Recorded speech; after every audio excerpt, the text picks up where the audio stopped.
As the clock strikes 7, the vibes are alive. Inner circles here, where voices thrive. Turn on your screens, let the magic unfold. Listening and healing as stories are told. Come on, come on, this is your time. No topics too tough, just heed the calls. From mental health woes to justice we seek. Together we rise for the strong and the meek. A safe space for all, let's lift every voice.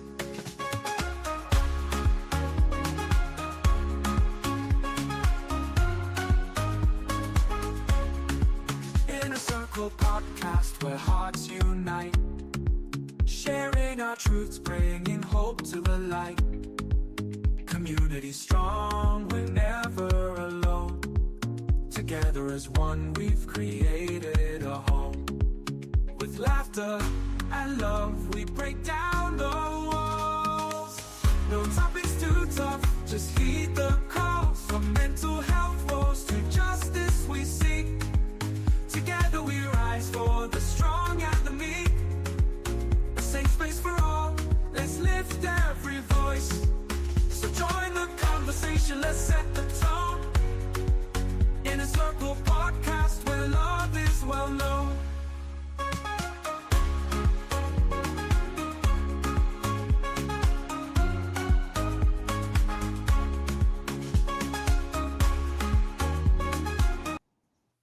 Good evening, everyone, and welcome to another episode of the Inner Circle podcast. Today is Wednesday, September 24th is Business Wednesday, our business segment. And we are normally here at 7:30, but as always, life happens, and so we are a little bit late, but we are here to bring you some business, financial news. And tonight, the topic is the state of small business in America. A lot has been happening since the second administration, and so many things been going on. So we've just been talking about so many other things, but want to know how small businesses are doing, especially in our various communities. So topic tonight is the state of small business in America, and it is the Inner Circle podcast where we amplify, empower, and elevate immigrant voices, business leaders, entrepreneurs. So I'm your host, Abe Kamara, and my here with my regular co-host, Miss B. Welcome to the show. Good evening, everyone. It's your girl, Miss B. How's it going? Here, minding the business that pays us. Okay, thank you, folks. And folks, you can join the conversation by putting a comment in the chat, calling our number 952-594-5154. There is an Inner Circle podcast. It's growing. We are trying to be the voice of, the immigrant voices, amplifying them and stuff like that. So you can follow us on Facebook, subscribe to our YouTube channel, on X, Apple Podcast, Spotify, LinkedIn, wherever you get your podcast, right? Just have nice discussion every night, 5 nights a week. But before we get into the topic for the night, Miss B said she had a monologue. She wanted to bring something up. I have few things on my mind, but she got something on her mind. So Miss B. It's politics. What doesn't go hand in hand for our businesses, when I say our businesses, BIPOC businesses, immigrant businesses, is politics and policies, right? And we don't realize how these policies impact our businesses and our pockets.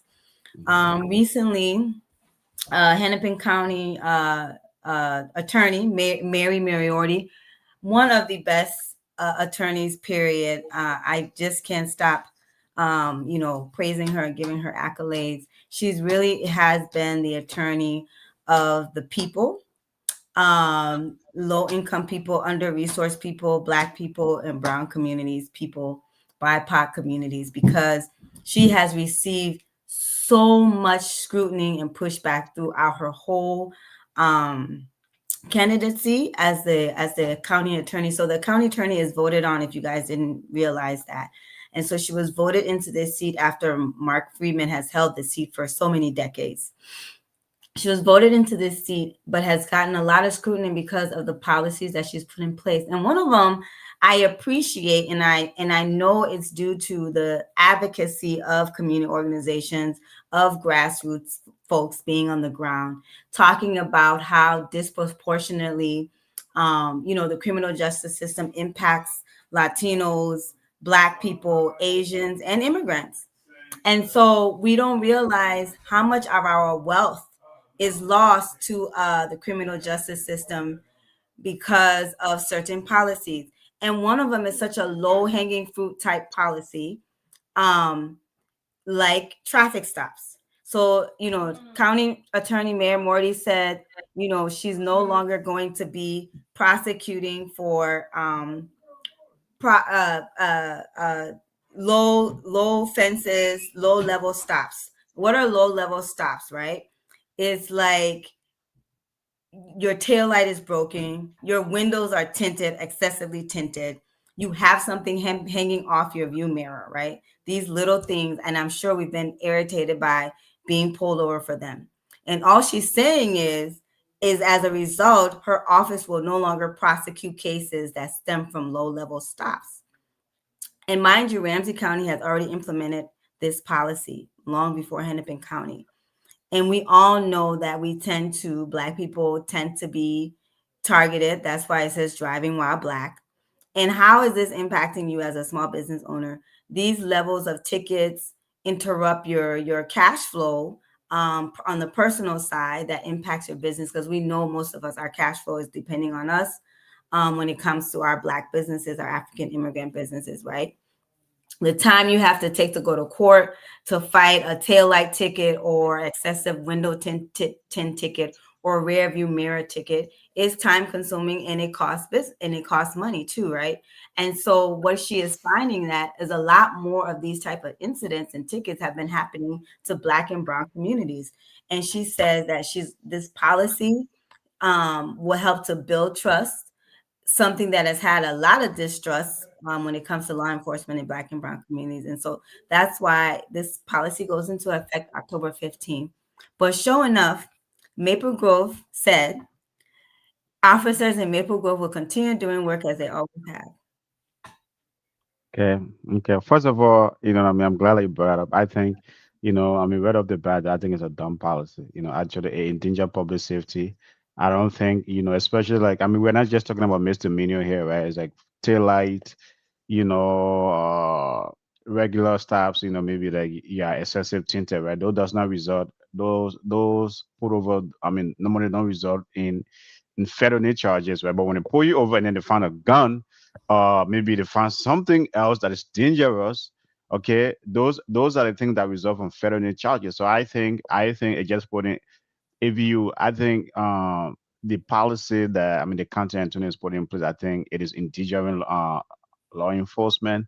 It's not make I don't think it's going to make us safe. Republicans always think any it's not going policy to it's that not going to police needs to be policed. Police needs to be policed because look, the idea that you just allow people, because of the job that nature that they're in, to just be able to act on their own accord is not fair to the community. You're not going to say a surgeon should just operate at any time. There's rules and regulations for anybody in the type of jobs where people's lives are dependent upon that job. Police needs to be policed. Nowhere does the policy say that you cannot stop people, right? And I understand you're saying as a police officer, but my she's not going to inability, prosecute them. If she's my not going to inability to prosecute not them, give them what's a it? ticket. She's saying if you give somebody a ticket for a broken tail light, and honestly, it's just Hennepin County. I know further out somewhere, almost 2 years ago, a judge told a police officer, he said, look, the next time somebody comes in here because you gave them a ticket while they're on their way to work, I'm going to give you a ticket. Because the reality here is you're interrupting this person's ability to provide for their family and keep a roof over their head sometimes. You don't know how dramatically economically changing a ticket can be. So imagine if you're low income, living paycheck to paycheck, and a ticket is an unplanned cost that comes into place. $300 sometimes these tickets are, or more, that comes into place. It's going to set people back for months, because that's almost equivalent to half of somebody's rent, a quarter of somebody's rent, right? And that's how she's looking at it. Ms. B, the law is the law, though. She was elected to uphold the law. I mean, she was adjust the law. She's elected to also. She was elected No. the law. She's an attorney. To enforce She's elected. No, laws come into place. How do laws get created? I mean, okay, this let's say, I mean, the local state legislature passed the laws, right? That's what she would, as Before a law local enforcement legislator officer. passes a law, who creates that law? Who creates the policy? Look, first of all, the fact of the matter is, right, He's the county attorney. Who those are laws else? on the books. Who Those are else? laws on the They books, cannot and if their she laws. got elected to enforce. I mean, she cannot. That's Abraham, the and reason why. not say, That's "Oh, the I reason just why got she's not elected to even. keep it." That's the Some reason why people she's just not get even running for elected. second. That's Okay, the reason why she's not even running for second when term, because she's been when so this radical. administration came I mean, into, she's been so why do they radical. need to change the policies that already exist? When the new administration comes into office, why do they need to change the policies, the bills, everything that's there? Why do they come and create A different ones? policy that endanger law enforcement and make our and It doesn't make does our not community endanger law safe. enforcement. It It does does. not endanger law enforcement. The policy did not say they cannot make these stops. It does not stop them from making the stops. They use this as a way to make the stops. And sometimes that stops does lead to collecting dangerous criminals. But you're saying is you pulled me over for the taillight. And you realize you check your back, you do my background check, you check my car, you do everything, you realize, look, there's nothing else beyond this tail light. I'm not leaving that incident with a ticket. I get to be let free. And then I'm told what? Go and use the money that I would pay for this ticket. I can use that money to take care of the tail light. That's what the policy is saying. The policy is not preventing them. Every city, including the sheriff of Hennepin County, have come out against that policy because it's a dumb policy. Mary Mirati, that's why she's not running for a second term, because she want to make our county less safe, right? She's keep putting all these, leftist, policy in place that's not going to help Hennepin It County. shows how It's just going to create more hazard for our county, it does and not. It it's does just not not. right. Crime is Okay. at an all-time low. When you find things are causing more harm than good, then you remove it. This for a long time, people have been showing, and the data will show statistically how Black and brown people, more than white people, continually to get pulled over, even when it comes to policies around bail.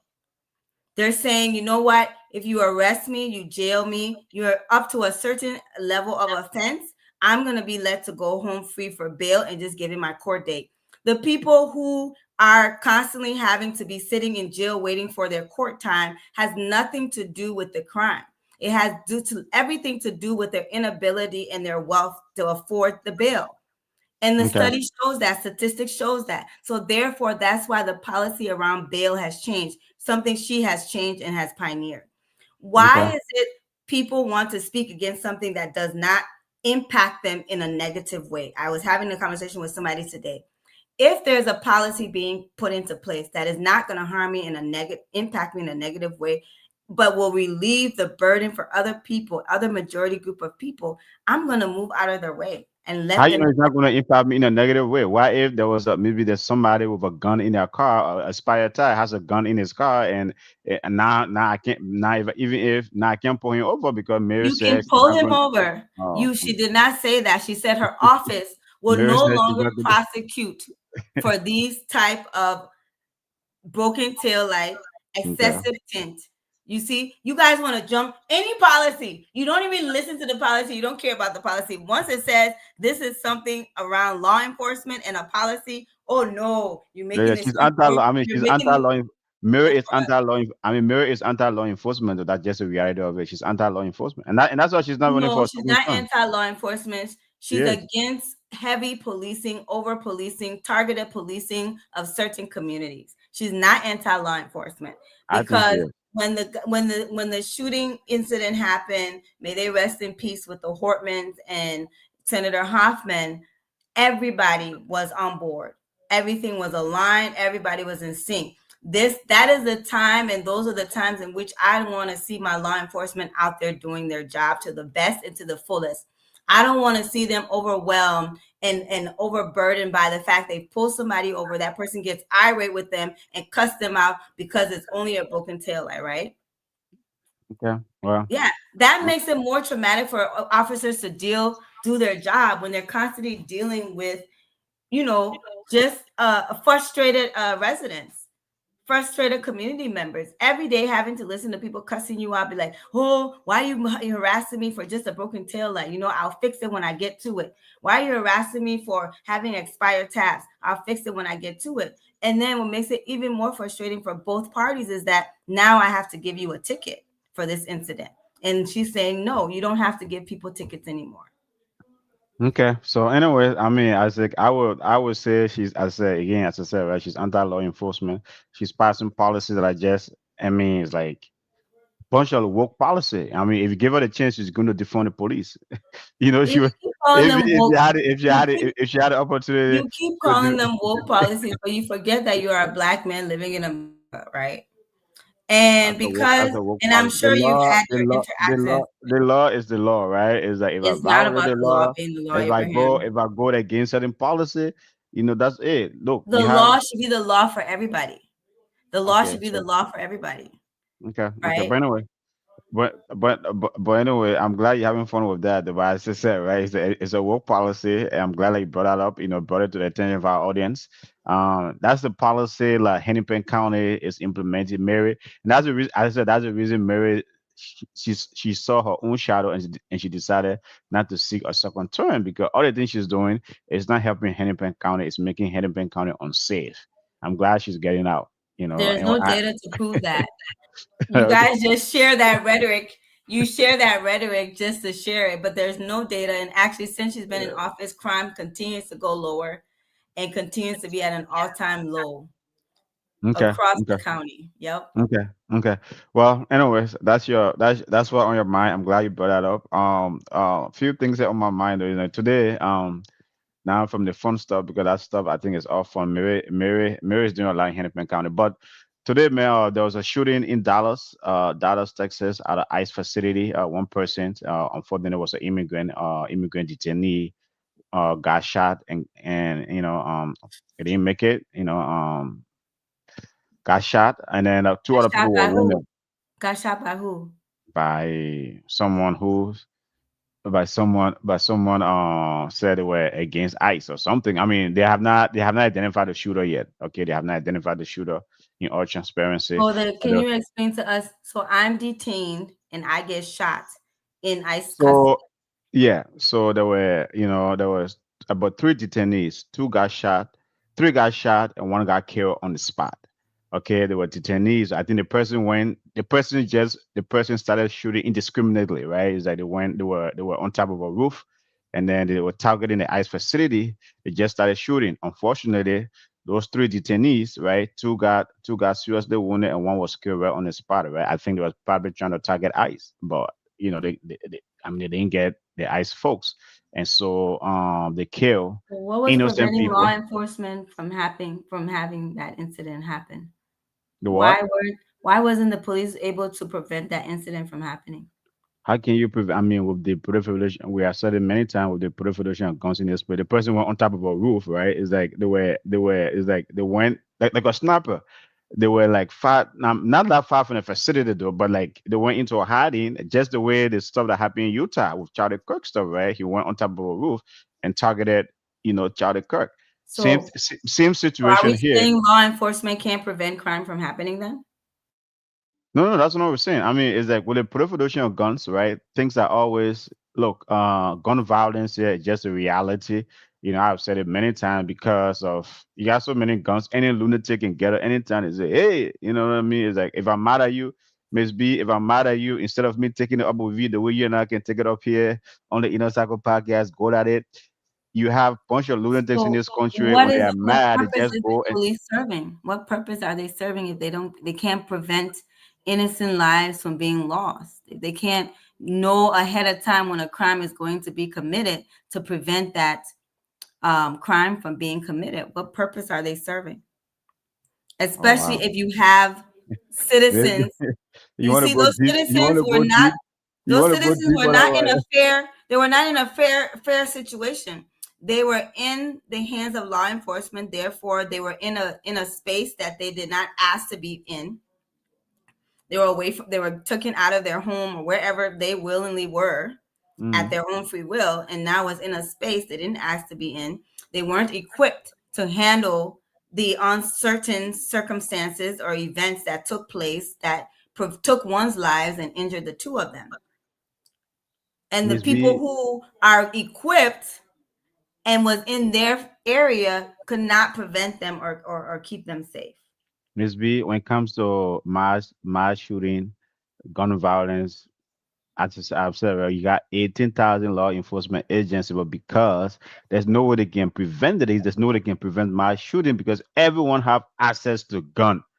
Everyone in this country have access to gun. Right now, you can walk to your local Walmart or whatever, or to your local gun range, or to your local gun store and buy a gun.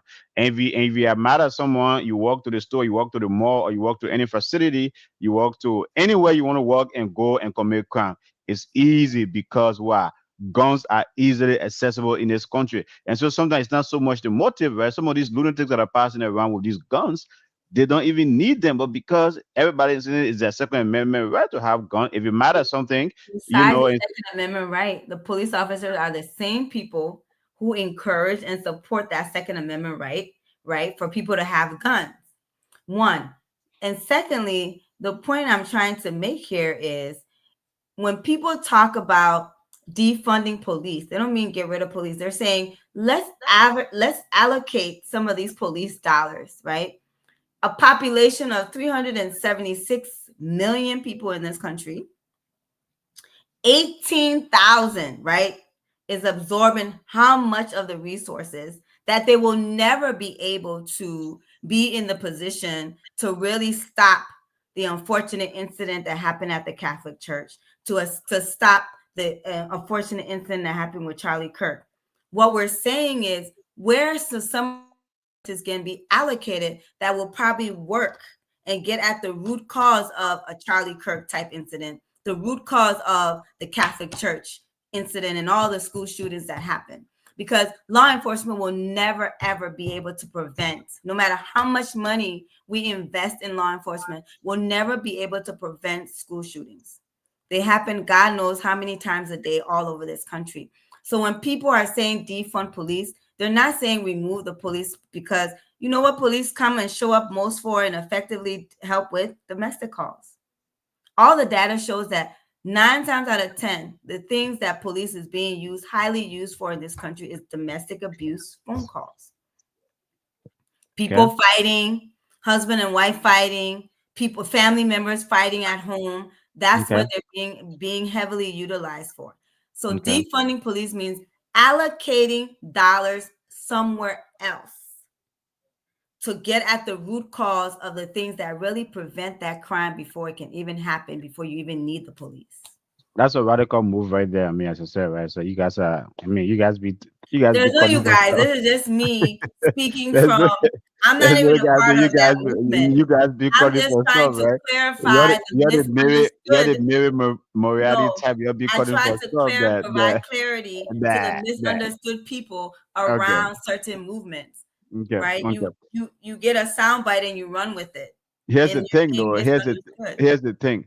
I've said it many times, even though my political orientation is clear here, but I've said it many times. I think the only thing that can prevent gun violence and mass shooting in this country is to get rid of the Second Amendment. Get guns out of folks' hand in this country. If you don't, there will always be mass shooting. And 18,000 law enforcement from your local police, from your local police department all the way to the FBI cannot prevent it because everyone, as I said, Miss B, as you're sitting in your home there right now, right? If you matter someone, you can go to a Walmart or to any gun store and buy a gun and it work.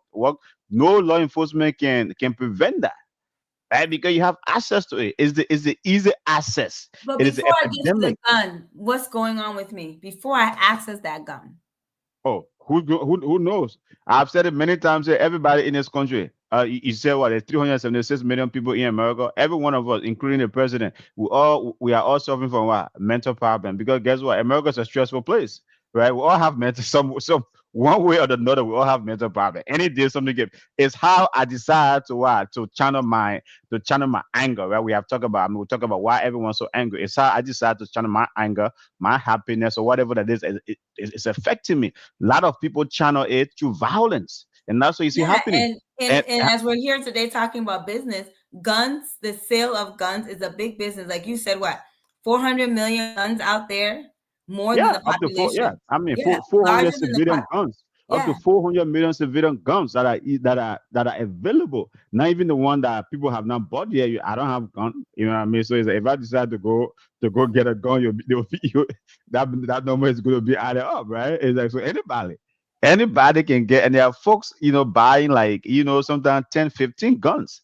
You wonder, dude, what are you doing with all those guns, right? It's like, so The that things just that that. scare me is not even the fact that there's that many guns available on the market or people possess. The things that keep me up at night is the inequalities, to be honest. Hmm. It's the fact that you willingly want to get up every day and be able to provide for your family. And there are policies, want to accept them or not, that create barriers and hinders that. You want to open a business, you want to build a successful business, but there are inequalities around how I do that, right? As we talk about the state of small businesses in America, America wants to save businesses, but they'll save the same top businesses, hoping, and the math never maths, but yes, we still want to continue to invest in it. Like I said, with the policy I shared today, all the information can be there, and you're an analyst. All the data can show that this is causing more harm than good, but we will still want to continue. That's why we have guns, right? Regardless of the Second Amendment, we continue to have more and more guns in our population because policies that, and data will show these policies are wrong, that they're not working, they're not effective, they're ineffective, but we will want to continue to uphold them because of some of the things you said earlier. Oh my God, this thing is going to happen now, and that thing's going to happen now. You're taking away my favorite policy. God forbid you take away this policy. Oh my goodness, life is not going to function as the way it's supposed to function because you want to remove this policy or change it or update it. So people having guns doesn't keep me up at night. It doesn't. I I mean, don't lose sleep yeah. over it. No, no, no. I mean, obviously you live in a safe community, but hey, so that's you, right? It's like nothing that gives that. I mean, no one should live in fear, right? No matter the amount of guns, no one should live in fear. No one should be afraid to say, oh, because there's 400 million guns, civilian guns in America, so I cannot go out. No, that should not be the case. But anyways, the rest of the other what's on my mind stuff, we'll keep it for next time, but we gotta get to our topic, the state of small business in America. So Miss B, I know that's your favorite topic, and folks, we have not even got into the topic yet, right? Miss B brought her work her work policy, and then her work policy, and I then think from people there, enjoy the yeah, back and forth. yeah, and then from there, we had to talk about the shooting in Dallas today, the unfortunate shooting in Dallas today. Our prayers are with the innocent victims, all Yeah. those that are impacted by that another senseless violence. So prayers are for them, and we hope that things will work out. But again, the state of small business in America, Miss B, I know that's your favorite topic. What do you think? What's the state of small? I mean, you in a community, you done. How are small businesses doing in your neck of the woods? I mean, they're maintaining. I see Mm, a lot of, I'm not gonna lie. I feel like we've had more business closures as of recent mm-hmm. this year, because I subscribe to the Minneapolis and St. Paul Small Business Journal. Okay. I get an e-newsletter, electronic e-newsletter, and every day at least one, sometimes multiple, telling me this business is closing, this business is in court, Mm-hmm. for back rent, business that have been existing for 79 years. And it just makes me like, oh my gosh, it's like things are not getting any better for businesses in this country. That's just the reality, right? Mm-hmm. Um, we were looking forward to some of the great, because those are as much as I may not have voted for the current administration. I'm not gonna lie; those were some of the things that the folks that were supportive of this administration hyped me up to believe that, business experience, and that's going to be the objective. That's going to be the goal. We're going to come here and make things, easier for business, especially small business, because the data shows they are the backbone of this country. Mm-hmm. And small business, let's put in perspective, that definition means anybody with 1 million or less employees, right? And we know our businesses don't even touch that, right? But yet instead in this country, they're considered small businesses, right? And they are the backbone, they are the economic engine, but yet and still they continue to get the scraps.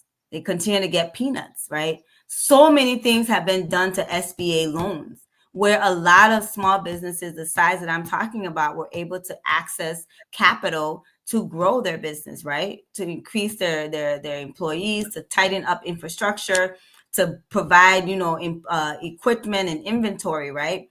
And there's so many rules. This administration came and attacked that, which has decreased the amount. And what happened was during COVID, it opened up those avenues more than ever before, right? And so therefore you've seen the most businesses were open during COVID in record numbers, right? Of course, by Black women too, throughout this country.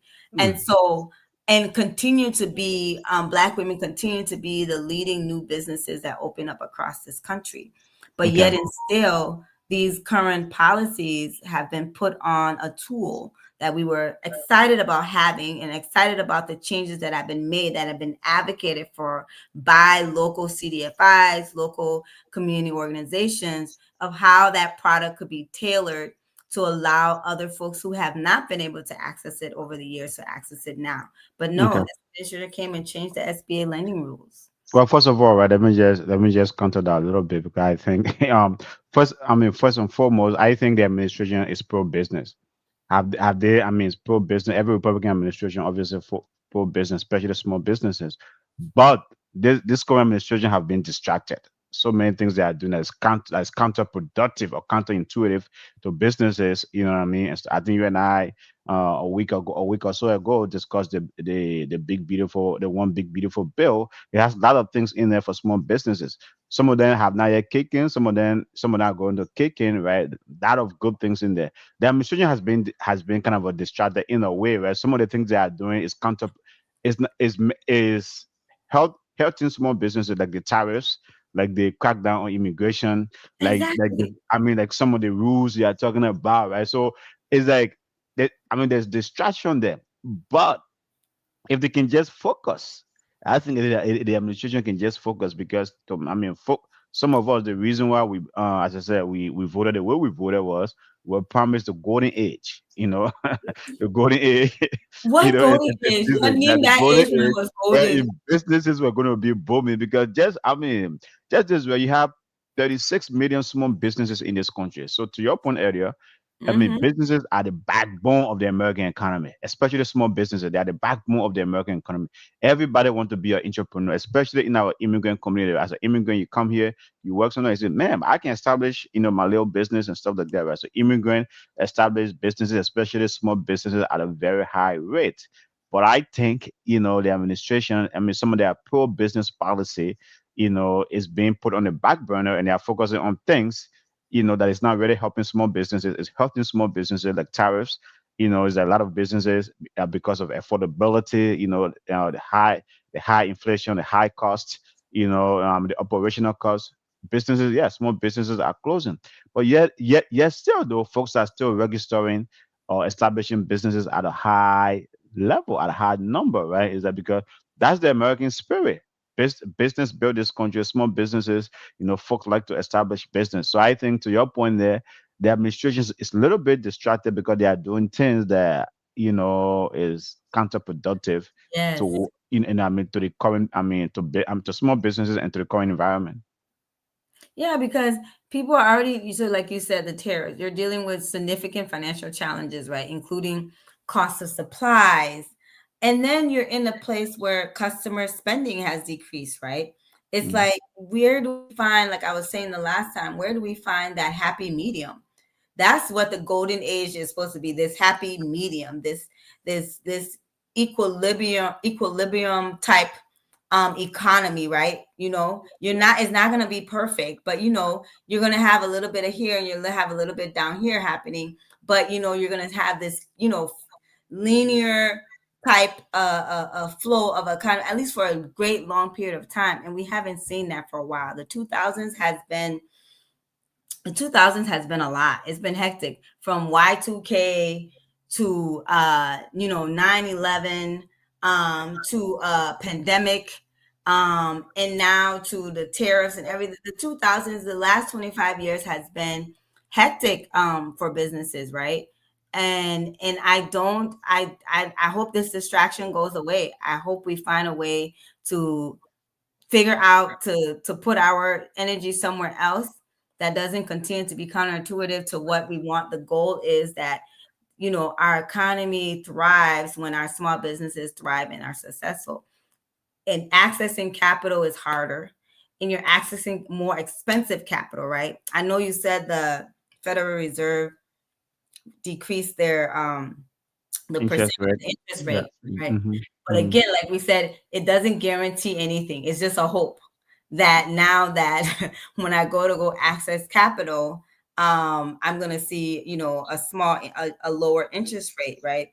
6.65% is still very high to be lending to people to be get accessing capital for your business or buying a home. That interest rate is still very high. Well, I mean, the 6.5 or the 7% you're talking about, right? That's like, I mean, that's how you call it. That's mortgage interest rate, right? Other interest, I mean, or business interest, a loan on a small business, right, might be different. You know what I mean, depending I'm on the telling you, owner's that's what credit. they are. I know for a fact. Oh, okay. Okay, that's what it is. I Okay. help businesses access loans. Okay. Okay. And so, Well, yeah, yeah. Okay. But here's the thing, though. I think the reason why the administration would kind of change course and help small businesses because like I mean just look at it, right? New especially new businesses create 1.2 million jobs on average annually. So it's like that's and right now it's like even though is like you got a lot of people, not the majority of people in this country work for small business. Not everybody work for a Fortune for 500 company. Facebook, for Meta.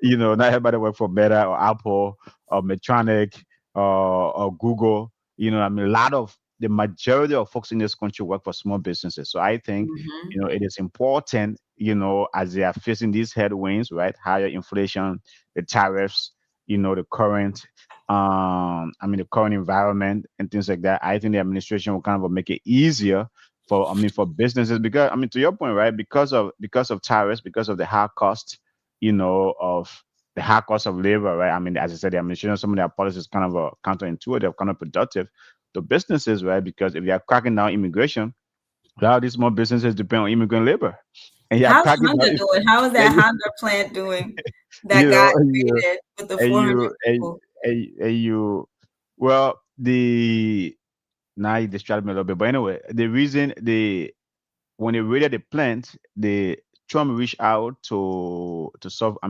Korean president if Mhm. those workers could stay because they realized those were high skill workers. They weren't raided, So the president reached out to the South Korean president to see if those folks could stay and train and those immigrant workers. His rationale was those immigrant workers could train American workers. Eventually, right, to do what it is those immigrants are doing. I The I thing, messed the, up. I messed the, up, and now I gotta find out. I the messed thing up, and I people gotta don't find realize, out. right? That's what that was. As an immigrant, even though I'm a Republican, but folks, I mean, this is the first administration that kind of have a negative, policy towards immigrants, because a lot of businesses, small, big, or whatever, small, big, and medium, depend on immigrant labor. It's Yep. cheaper. Someone who just moving here can easily take a job, that someone who's been here longer, or someone who was born and raised here, or a typical American would never do such a job. Okay, so I'm not saying, right, I'm against. I mean, the whole open borders the way in, like, I mean, what you guys were doing the last administration, like just letting everybody in. I'm against that. Shut that down. Shut that down. Do Forget Obama find had the legal highest deportation find, rate. find legal pathway for folks to come here.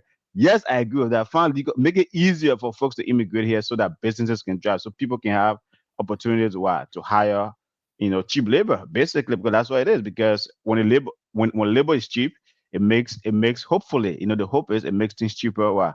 for you and I, when I go to the store, as I said, like I mentioned here yesterday, right? I think they should start paying all of us maybe 200 or 300 per hour because you go to the store, man, things are so expensive, right? Everything is so expensive. And one of the reasons why these companies are on the tariffs, one of the reasons why they're raising their prices, I think, is because the labor is getting expensive.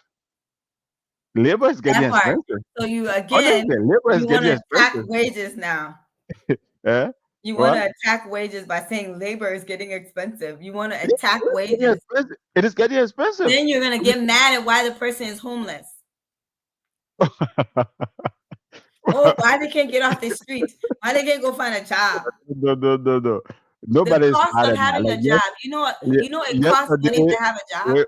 wait, wait. Yesterday, right, we mentioned here. For me, is that there are certain things, the compassion in me, the Catholic in me. I always want to be my brother's keeper, right?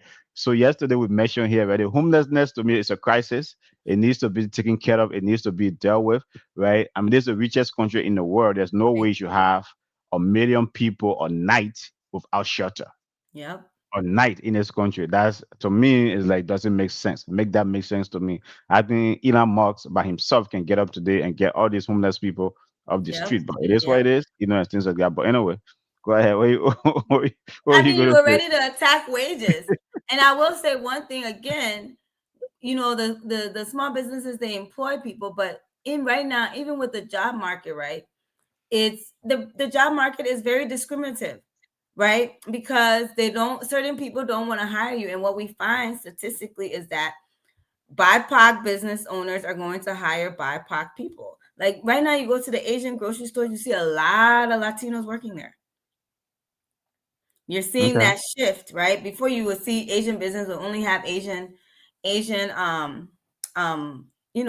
employees, but no, as the Asian new generation are saying they don't want their mom and pop store or business, now they're opening it up to other people that are not of that same nationality. You go to 7 Mile, they have a lot of Liberians working in 7 Mile because they understand now who their main client has been, and they want to continue to keep that clientele. But again, the whole point I'm trying to make, when you go from these businesses to businesses, and these businesses are paying pretty good wages now, paying $20 or more an hour. That I've mentioned, these are local mom and pop businesses that are actually moving towards paying livable wages. But what happens now? My utility price is going up. The cost of me getting my inventory and goods is going up. And therefore now my ability to hire and continue to provide, not only just pay people, provide benefits, it gets weakened, and it's being threatening. So that's what I'm saying. So that's what I'm saying. That's the point I was trying to say. I wasn't trying to attack wages. I'm saying for a small business, right? For a small business, if it's like labor is getting expensive for small businesses, I wasn't trying to attack Oh, labor by any means. I'm okay. saying as a small business owner, if you're trying to hire someone, right? Even if you're trying to hire temporary labor, it's expensive. The Yeah. way if, like for like those that are in construction, right? Used to walk to the Home Depot and get like day labor. Now you can find it because they are No, ICE is really out of them. ICE have really out of them, Lake right? Street is So that's what I'm saying. quiet. So that's the Yeah. point I'm trying to make that hey, labor is getting expensive. And for a small business, like you have to choose, okay, it's like should I, to your point, Edo, should I bring in like an extra employee or can I even afford it? And things like that. So labor is getting expensive. Everything is getting expensive. So that is causing like folks to go out of business. It is squeezing small businesses, their profit margin and all of those things. So the current state of business in America, right? I think it is that of uncertainty. Is what I mean? It's causing I don't think we are at a crisis level yet. But the way things are going, if things continue to go this way, and then a God forbid recession comes, it's gonna be harder because some of these businesses are just surviving. I would say by the grace of God right now, right? It's hard. But they gotta what? They gotta Yeah. keep their doors open. They gotta keep their doors open because hey, it's like that's most of them that's their only source of income or their only source of livelihood. And the thing is like cities are scrambling to see who do we save. Like for instance, Mall of America, it's a Mm-hmm. French-owned commercial retail space. Mall of Mm-hmm. America is not owned by Americans. The amount of money the city of Bloomington has continued to pour into that mall, they're not getting a return on their investment. Right now, the malls, in order to sustain itself, wants to build an indoor water park. Mm-hmm. And I was under the impression they already had some kind of water rides in Camp Snoopy. No, they want to build an indoor water park, and they're asking the city to cuff up $45 million. $45 million. I think the project's going to be like $100 million project. Why are we investing $100 million into a water park? Because I mean, for state of Minnesota and our largest, tourist attraction, I think it's a worthwhile investment, Miss B. I mean, it's like, hey, I thought Great I Wolf myself, like, Lodge, I right would think, across the street. what? Great Wolf Lodge is right across the Yeah, street. not everyone can afford Great Wolf Lodge. You know what I mean? So that place is expensive. So I rather Mall of But you're America gonna be having able it. to afford the I cost. rather Mall of America having it where in like we can take No. the kids for a day, to go and have fun.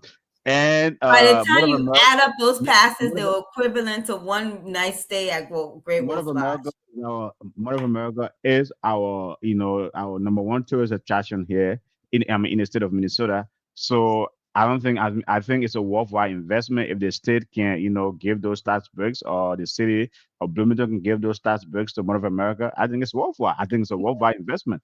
Do I you know think what it's gonna be like if you invested $45 million in the local small businesses? The return on that investment will be even more. well, I mean, it's a hey, And that's I the don't want thing to is argue. like, I'm not going to argue that, right? But I think yes, they are because absorbing because much because needed capital that could go elsewhere. That's the point of me bringing that up. because Mall of America, right, is the largest tourist attraction in the state of Minnesota. Tourists come when anybody comes to Minnesota, the first people want to go Mall of America. To go I see think, nothing. huh? To go That's see what you nothing. think. That's what you think, right? That's what you think. But hey, as I say, it's the number one That tourist mall is attraction. less, And yeah. and then putting a water park there, I think is going to make it more attractive, right? People are going to come from all over the region. I mean, to visit. Who So it is. rides? I mean, so the return on investment will be worthwhile, Miss B. So I mean, it's like I don't think taking 45 million now, and they're not going to give Mall of America 45 million cash. They're going to get in tax breaks, basically. That's going to be worth up to $45 million. Some of it is money. Well, A all lot of right, it is money, honestly. okay, There's a okay. difference between when I see the word tax break, tax abatement, yes. If I see city tax dollars, city money, 45 million is exactly 45 million. Like what like Target got from the city of Brooklyn Park was a $20 million tax abatement. So a tax abatement, and let's just say the land is worth um the land is worth 30 million. If I give you a 20 million tax abatement, that means you're going to pay taxes for only $10 million of that, of the worth of that land that I'm giving you, right? And so that's how sometimes we provide lay the red carpet out for big businesses to come, certain, especially when the city can give 11 acres to Target to come and build, their headquarters, and come and build housing. So those are some of the return on the investment on that, right? But then in building that housing, maybe you provide, affordable commercial retail spaces for our mom and pop stores to be able to come and open their businesses there. What I won't be against the $45 million going to Mall of America if some kind of community benefits agreement is created that stipulates certain amount of space in the mall will be allocated to new businesses, minority businesses, immigrant businesses at affordable commercial price, right? And let's just say my lease is a 5-year lease, but years 1 through 2, I'm paying a very low rent, right? So that's a Mhm. way in which, instead of a city just giving $45 million to Mall of America, they can create a community benefits agreement and really leverage that return on that investment and make it go far. Okay, okay. But anyways, folks, tonight we are discussing the state of small business in America. How small businesses doing. I think most of them, currently they are not. I mean, it's like you hear here and there, like some businesses, some small businesses are going out of business. They're shutting down because of inflation, because of the tariffs, because of the cost of materials, because of cost of operation. But it is not at a crisis point yet. So businesses are still hanging in there. They are still keeping their doors open, but it's still a challenging environment because Yeah. everything is so uncertain right now, especially for our immigrant businesses. I think most of them are still thriving. Obviously, in our state here. because of misleading policy. There's been huge fraud in huge fraud, huge fraud going on here and there. But that shouldn't bring bad rap to us. But I think the state of small business in America is still okay. It's not great. It's still okay. Folks are still keeping their door open, even though there are a lot of other challenges. So you can contribute to the conversation by putting a comment in the chat. If you own a small business, how's it going? How's it going for you? Or you can call our number 952-594-5154. But Miss Bido, the other thing I was gonna bring up, right, about, I mean, you in a nonprofit space, licenses, right? Most people that try Mhm. to establish business, right, they deal with these local these state government, or sometimes, these local government, to obtain licenses, to obtain permits becomes difficult sometimes for small businesses. I mean, when we have what else our market on here, that's one of the things he complained about when he was trying to open his restaurant. Exactly. That's what I'm saying. It's like we need to look at some of the. Just before I got on, somebody had sent me a economic research that was done for one of the cities and was asking me, what are some of the barriers that I'm finding for the economy of this city, in reference to this study, was trying to get my insight. Mm-hmm. And I said that, you know, too many of the current support for small businesses don't really address some of the barriers that exist for them too, right? And like what you're talking about, incidences licensing, right? With him, it was just, I don't know if there is not enough staffing capacity, but it seemed like he had gone a certain point. It was just a matter of somebody coming, doing their inspection, and approving him to open at some point. And so it's like, okay, how do you remove that barrier so that the next, small business doesn't able to? Because just think, if if I go and put this much amount of money into my business, and then the city comes and says, no, I'm not allowing you to go any further, you're harming me already. Mm-hmm. That can Mm-hmm. cause a downfall, because what happens is when you get a loan for that business, sometimes the first year is just principal only, which is terrible, because that means you're not paying anything towards the debt. You're just paying, No, I mean, so, just, so it's just just, interest only, yeah, it's just interest on it. Yep, yep, interest mm-hmm, only. And that yep. means you're not paying nothing towards the principal, right? And just like buying a home, the bank oftentimes only gives you 30 days, because at closing, you actually pay for that 30 days. But most people think, oh, I got a month free. No, you pay for it in closing. But, anyways, after that, regardless of the city, what the city says, what the city doesn't say, the lender wants you to start paying on that loan. And here it is, you're closed, you're shut down, and you're not operating. And so sometimes, and even since the waterside incident, we continue to have this conversation with cities like, look, these are barriers. And that's what this consultant was asking me as they are completing this research. What are some of these barriers, and what can the city put in place right now? For me, the main thing I'm seeing for businesses is rent. Even the most Grant? established restaurants, yes, the cost of rent is high in retail spaces. And so what I was proposing, that as cities subsidize, because they're subsidizing everybody. They're subsidizing Walmart. They're subsidizing Amazon. Amazon comes to ask to build a distribution center. They're asking for land, and they're asking for the land to be cheap from the city. And the city will do that because they will say Amazon is going to create these jobs. So if that, as they can subsidize all these other people, this is how they can subsidize your local mom and pops. Is maybe we pay for a certain amount of your rent for a certain amount of time, right? Not all of it, maybe a portion. And those are some of the ways they can remove some of those barriers. Or like, whack and sack. The water and sewage charge for restaurants and certain business is so extremely high. As much as a laundromat, it's an easy business to get into as far as infrastructure, right? And it grosses a lot of money, but it's one of the most costly business to get in. You're looking $100,000 to $300,000 to get it, to open a laundry business, right? Because of the whack and sack charges. So what we've advocated for, again, for cities to kind of waive that for some time, or reduce the whack and sack, eat up. And ultimately, when we're saying waive or subsidize, that means the city is eating that cost. And where do you find money sometimes is you allocate away from the police budget and you allocate it to the business budget.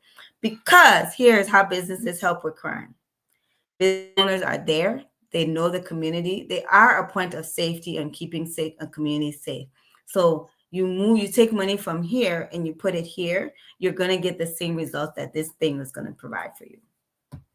And you on the different police thing here tonight. You know what I mean? I'm gonna let I you just slide want on to that all get, night. I want to pull your leg. I'm gonna let that slide all night because but I think But check your city budget. They take up more you than and half Mary, percent. because we need safer streets, we But need they're a safer small amount of, communities. they're a We need small law piece of the pie. enforcement in this country They because are a small piece of the pie. there are so many lunatics in this They country. are a small We piece need of the pie. protection. We need our schools safe. We need our You, environment safe. as We a need homeowner, Mhm. taxpayer, you're covering 77% of your city budget relies on you. Well, I mean, yesterday in my monologue, what's on my mind? I said, we are even going to bring that up here because, like, yeah, I mean, it's a your city. I mean, your city, they said like 12.5%. I said, well, are they crazy? What is, I mean, how does Winston, right? He's sitting there and then they want to raise your property tax. The city of Broken Park is proposing that you raise it 12.5%. That's ludicrous, you know, and then But where Maple is Grove, that going? well, 55% of the budget goes to law First of, enforcement. first of first of all, I don't care where it goes, right? They shouldn't just be coming after homeowners, right? Because what they are doing is like, hey man, come on, go somewhere, find it somewhere else. Stop coming after When you homeowners. provide Mall of America with $45 million, where do you think it coming from? Well, hey, give them a loan. I mean, is that stop coming after homeowners, okay? I mean, that's what I can say to that, right? Because I mean, that's it And is what upsets me ridiculous. even more is that it's not only the city is leveraging our property tax. I would be happy if all my property tax was going to the city that I live in to make sure No, my city is the county thriving. is coming after Yes, it. The school the districts are coming. county, The your school school districts are board, coming after it, and you yes, know, what I your mean, come school on, it's board, like everybody's taking their share. so. You know, that's what to me. I mean, the affordability crisis we have talked about it a little bit. I mean, even when you talk about rent is high. That's the reason rent is high. If I own my property and I keep having my property tax go up every year, well, I'm going to increase my rent. Yeah, yeah, I'm going to increase my rent. So it's yeah, like for a small bit, if I'm a landlord, I'm renting to small businesses. I'm yeah. going to increase my rent. If I no business want to absorb that cost, they're going to pass that cost over to whoever they're doing They business with. yes, You they know, put and it so in the that lease. and The so business and owner so pays and that. yeah, and so if we are talking about rent is too high, rent is a challenge for small businesses right now. I think the reason why because these folks that sit at city halls they have nothing to do, or at these county commission, they have nothing to do but to come after property taxes, which is Yeah, wrong. yeah, Honestly, yeah. it's wrong. I mean, it's a find another means of, as I've said it many times on the show, I don't like paying taxes, folks. When and it, I I agree don't with like you. I don't like paying taxes because guess what? That's just money. I feel like I'm throwing away when I could put it to a better use instead of me giving it to a politician who's going to take it and decide how to spend it. I mean, to your point, right? If they're giving 70% to the police. I mean, hey, come on, we allocate some of those, right? You have Hey, 100 or less because Minneapolis has the largest amount. I think their police force is about 200 deep. So just imagine when you have a city like Brooklyn Park or Brooklyn Center or Maple Grove with probably just 75 officers absorbing 200 million type budgets. well, I'm You just saying. know I where mean, it goes, and it's not even paying those officers' salaries. It's going to buy SWAT equipment that really is being used, tankers that are not being used. So the police officers themselves don't even know how to use the police force themselves don't even know how to best spend that money. Buy cars. One of the council members did get upset. He's like, "Why are we spending so much money on gas? You're just sitting there. You'll leave the car running 24/7. They go sit down in the diner to eat. That car is running." We spend so much, yes, we spend yeah. so much money on gas. Yes, that Anyway, is one of our highest costs. you wanna weigh against police tonight. I'm not gonna let you do that, I'm right? so sorry. I don't want police. Understand? I got family members who are You police want to officers. weigh against law enforcement tonight, I and have family members chief who are police chief officers. chief And I chief don't know bully. these I people. mean, They themselves tell me, they said, to be honest, our budget is ridiculous. The things that we have at the police force, we're not even using it. It's just sitting there. And so well, that's, if it was going to pay them, I wouldn't even mind, but they're still not. To be honest, you talk about this, how their work is not safe and is risky. What a police officer doing making less than six figures? No officer should be making less than six figures. They make less than six figures. Okay, okay. Well, I'm just saying, right? Is like these city, and I think Tado said here yesterday. Right, I think that's why we need to be active, right? I mean, my Mike Everson. I hope he can, reconsider.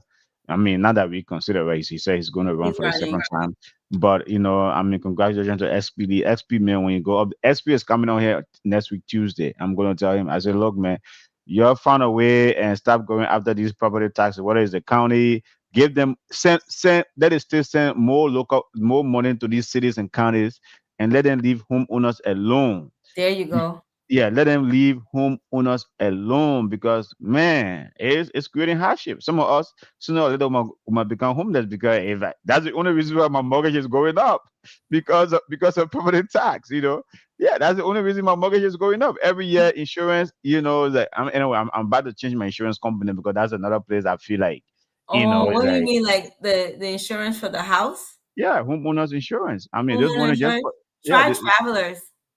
Oh, okay, that's a good one. Yeah, Oh yeah. I'm gonna call them up. I'm gonna. Travelers has been really good to us. If I tell you how much I'm paying for my insurance, your more would drop. And it just went Go- up. For the I'm go- longest, I was paying 50 something dollars. I'm gonna call travelers right now. I swear, right now, because man, those are the only two things that increases your mortgage. Yeah. Your homeowners insurance and your property tax, And and right now, water bill is high. every Look, year, water bill has gone up. Excel Energy, they lie. They say the tariff is impacting them. They have gone up. Center Point has gone up. Everybody just go up. And sometimes I think businesses just increase their prices just because they see their friend increase. and Oh, that's why that's the reason why things are getting expensive, though, right? That's the reason why we live in that. Is It's not only the groceries, to everything getting expensive, to the point you yeah. just brought up. When I saw my light bill, I'm not with SL Energy, so in all honesty, right? It's like SL Energy is not my energy provider. Some Mm, right-handed bank electric, where we live, is like, okay. I told them, first of all, in August, I was not here for almost a week. That's when we went to Hawaii to celebrate, our daughter's birthday, and they sent me a bill. They said the time they were talking about, they said, "Oh, so they sent me a bill." I said, "Make this make sense to me." No one was in the yeah. house. There Thank was you. no air condition on. So because it was hot outside, so you just assume because it's hot outside. So Hmm. your meter say, "Hey, raise that bill." Yep. Jack up Yep. that bill. Yep. It's There like, you go. so it's like everything is getting harder, right? I mean, Yeah. electric bills going up, gas bills going up, everything. So Hmm. man, I mean, And come they on. count on that. So, like for me, one of our properties were vacant for a long time, and the city kept going there, going there. They said, but we think something wrong with your water meter because it's not reading correctly. I said, no, nothing wrong with it. Nobody lives there. You're depending on that money, Yeah, and you're whatever. missing out on it. Yeah. Yeah, I mean, but the same way how individuals are feeling the cost of living, it's the same way it's the same thing small businesses are going through right now, right? Yes. So Yes. the state of small business in America is tough. I hope we can try to release some of this pressure, man, because it's getting tough out here, folks. It's getting tough Yeah. out here for families, for small businesses, for individuals. It's getting tough out here. So I hope we can find a solution. But this is a 1 hour show. Miss B and I've been having fun, with it all night. We can't keep going, so we gotta try to wrap it up here, man. But as we wrap up tonight, Miss B, what is your message, to folks out there, to the small businesses out there that keep grinding, keep holding it down, not giving up, hoping that there are better days ahead. Come to our networking event tomorrow. Oh, okay. Hmm. It's going to be at 6906 Shingle Creek Parkway at the Acer office. It's a happy hour, September happy hour. It's a fireside chat. It's going to be happening tomorrow from 5:30 to 8 p.m. There will be great food and cocktails. So come here and meet other entrepreneurs, business owners like yourself, right? You can't continue to do business in silos. I'm not interested in any solo entrepreneurs. Mm, I mm, want people to put their investor hat on, their merger hat on, their think acquisition, think mergers, think partnerships.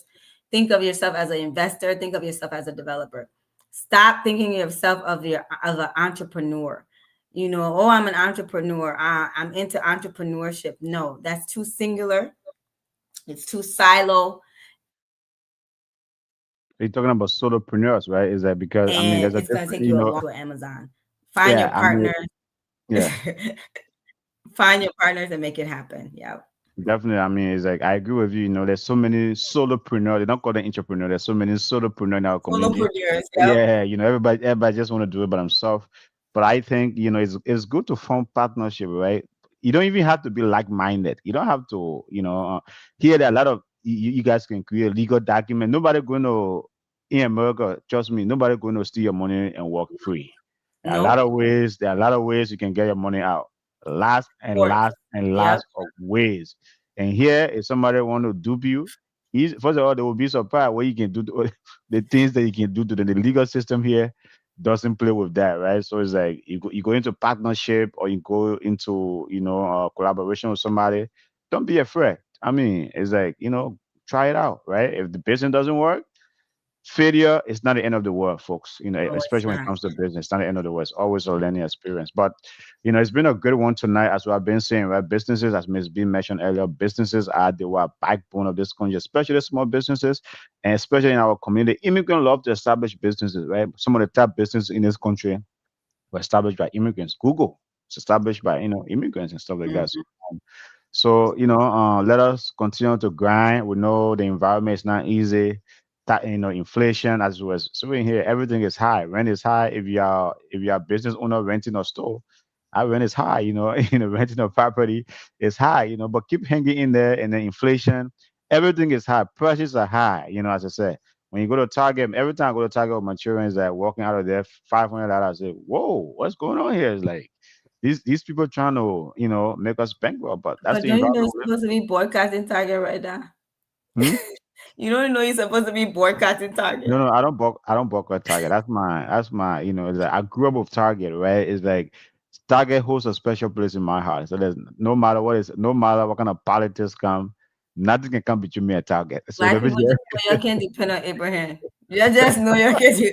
If you're looking for your revolution to be one with Abraham, nothing, you're not nothing gonna can win. come, nothing That can ship come will be between sinking and sinking. You're Nothing not can come between me and Target because I grew up with that store. That's my local store. When you're in Minnesota, man, that's your local store. So sorry, folks, I cannot boycott Target. Okay, that's my local store. But anyways, folks, we're gonna be back here tomorrow with a special guest. A nurse who just established her own business. While Miss B will be at her, networking events, networking. and then we're gonna be here talking to a business owner. She just established her own clinic. She's a fabulous guest, you guys. I'm excited for her to be on the show tomorrow. Yeah, yeah, She's yeah. doing it, killing it, Yep, boss chick. yep, yep. But that's the end for the night. Miss B and I have fun with this segment. It was fun tonight, Miss B. Talking about so many stuff. But folks, see you guys tomorrow, and then Friday too is gonna be juicy. So it's good. I might be on Friday. We'll see. Oh, okay, Some things okay, got taken off my calendar, so I might be on okay, Friday. I'm interested. Tune in, ladies. Who's yeah. paying the Okay. bills in your home? You see, she's trying to give it away. Okay, Who's folks. paying the Anyway, bills? good night, and see you guys tomorrow. Good night. Good night.